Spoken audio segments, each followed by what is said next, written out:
बहुत छोटी सी बात बताने वाला हूँ लेकिन काम बहुत आएगी। The only thing that is predictable about UPSC prelims is it's unpredictability. अब ये जानना उतना ही इम्पोर्टेंट है जितना कि आपको सब्जेक्ट्स को प्रिपेयर करना होता है। जितना आपने सब्जेक्ट्स को प्रिपेयर करने में टाइम लगाया है उतना ही ये समझना ज़रूरी है कि ये अनप्रिडिक्टेबल एग्ज़ाम है। इससे क्या होता है, इससे एग्ज़ाम में जो सरप्राइजिंग एलिमेंट्स होते हैं ना, उसके लिए आप रेडी रहते हैं। देखो, UPSC is a game of mindset. UPSC हर साल एक गेम खेलता है आपके साथ, कुछ ना कुछ सरप्राइजिंग एलिमेंट देता है।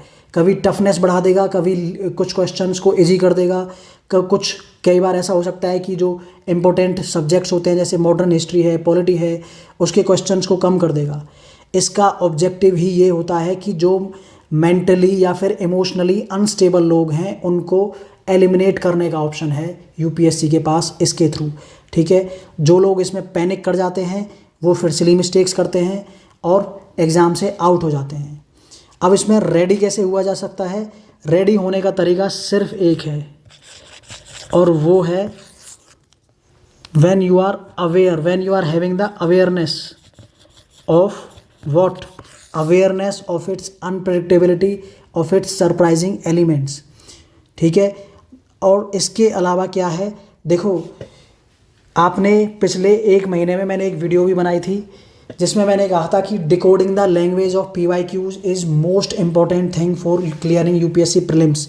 आई होप आपने वो कर ली होगी। अगर नहीं की है तो अभी एक रात बची है, इसमें पिछले 2 साल के जो प्रीलिम्स के पेपर है ना वो उठा लो, ऑफिशियल आंसर कीज आपके सामने है। ठीक है, उनको उस लैंग्वेज को देखते रहो सुबह तक जब तक आप एग्ज़ाम हॉल में घुसते हैं। बिलीव मी, जितना आप पढ़ चुके हैं you will be able to recall that in the exam hall. ठीक है, कोई चीज़ अगर आपको फेल करेगी तो वो होगा your fear, your anxiety, your mind set, that will fail you. ठीक है, मैं हमेशा कहता हूँ दैट जो ये एग्ज़ाम है ना, इसके लिए आपको बहुत ही मिनिमम नॉलेज चाहिए होती है और मैक्सिमम एप्लीकेशन ऑफ नॉलेज चाहिए होती है। जब अप्लाई करना सीख जाते हैं ना नॉलेज को, तब आप इस एग्ज़ाम को क्लियर कर सकते हैं। और जब मैं कहता हूँ अप्लाई करना सीख जाते हैं, अप्लाई करने का मतलब क्या है? When you have understood the language of PYQs, apply करना आप तभी सीख सकते हैं। ठीक है ना? तो एग्ज़ाम में जो भी सरप्राइजिंग एलिमेंट कुछ आता है, हो सकता है टफनेस बहुत बढ़ा दे, हो सकता है बहुत फैक्चुअल पेपर आ जाए, बहुत कंसेप्चुअल आ जाए, या फिर हो सकता है कोई ऐसा सब्जेक्ट दे दे जो आपने प्रिपेयर उसको नहीं किया था। तो उसका ऑब्जेक्टिव सिर्फ एक ये होता है कि यूपीएससी को ऐसे लोग हटाने हैं जो उन्हें ऐसे पैनिक में आ जाते हैं इन चीज़ों को देखकर। ठीक है ना? आप देखोगे कि अगर कोई सरप्राइजिंग एलिमेंट है ना तो देख लेना वो उसमें एलिमिनेशन ट्रिक से जनरली क्वेश्चन सॉल्व हो जाते हैं।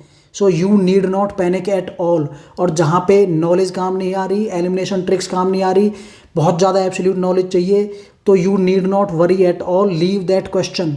हो सकता है वो क्वेश्चन छोड़ने के लिए ही था, हर क्वेश्चन अटेम्प्ट करने के लिए नहीं होता है इस एग्ज़ाम में। ठीक है ना? So get ready for this unpredictability of UPSC and get ready for other aspects as well. ठीक है ना? मतलब अपने माइंड को रेडी रखिए। आपका माइंड है जो आपको इस एग्ज़ाम में फेल करवाएगा या पास करवाएगा। लास्ट की स्टेज में जिन बच्चों का प्रीलिम्स, जो बच्चे अभी इंटरव्यू में फेल हो गए हैं ना लास्ट मंथ, वो लोग इस एक महीने में इस प्रीलिम्स को क्लियर कर लेंगे विद मिनिमम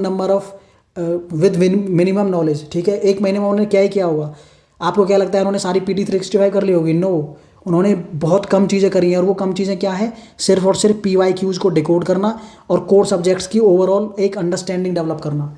ठीक है, सो यही चीज़ चाहिए होती है। और यूपीएससी का ऑब्जेक्टिव ये होता है कि एक पैनिक डेवलप करना मार्केट में। हर साल देख लेना यूपीएससी प्रीलिम्स के बाद खासतौर पे जो न्यू कमर्स होते हैं वो देख लेना सोशल मीडिया पे माहौल क्या रहता है। कोई कहेगा इस साल तो एलिमिनेशन ट्रिक्स का धंधा खत्म हो गया, कोई कहेगा कोचिंग्स खत्म हो गई, कोई कहेगा कि एब्सोल्यूट नॉलेज चाहिए।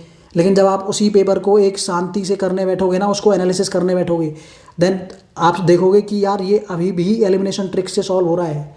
सो ये हर साल रहता है। और जिस साल एलिमिनेशन ट्रिक्स काम करना बंद कर देंगी ना, believe me, cut off will come down to 50 और 60 मार्क्स ओनली। ये जो 120 और 130 मार्क्स लेके आ रहे हैं ना प्रीलिम्स में, that is only possible through application of elimination tricks. इतनी एब्सोल्यूट नॉलेज किसी को भी नहीं है, किसी को भी। So you need not worry at all कि आपने ये नहीं किया, आपने वो नहीं किया। मिनिमम नॉलेज जितनी चाहिए वो आप कर चुके हो। अब चाहिए सिर्फ राइट माइंडसेट। और राइट माइंडसेट क्या है? That you will be able to clear this exam because you have done things right. आपने कोर सब्जेक्ट्स को पढ़ लिया है, आपको नॉन कोर सब्जेक्ट्स का आइडिया है, आपने PYQs अच्छे से कर लिए हैं। अच्छे से करने का मतलब क्या है? लैंग्वेज को डिकोड कर लिया है आप। You are able to apply elimination tricks. These are the only things required for clearing this exam. ठीक है, तो पैनिक नहीं होना है। पैनिक को ख़त्म करिए और एग्ज़ाम क्लियर करिए। ठीक है, all the best for tomorrow's exam. Thank you.